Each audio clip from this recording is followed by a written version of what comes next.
Что нужно знать о самых популярных концепциях разумного потребления? Как и зачем их можно применять в жизни?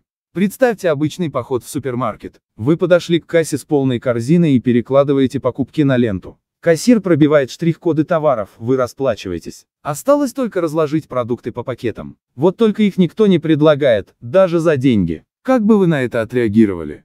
В подобной ситуации скоро окажутся жители Грузии, где с апреля 2019 года государство запретит производство, импорт и реализацию полиэтиленовых пакетов любой толщины. Похожий сценарий возможен и для Казахстана. В этом году нам тоже нужно будет пересмотреть отношение к мусору. С 1 января 2019 года полигонам запрещено закапывать пластик, стекло и макулатуру. Теперь, прежде чем мусор попадет на свалку, его необходимо отсортировать и частично отправить на переработку. Новый закон должен снизить вред для экологии, стимулировать бизнес и развивать в стране экокультуру. Аналогичный шаг давно сделали развитые страны, и вот очередь дошла до Казахстана, где эффективность закона будет зависеть от участия всего общества.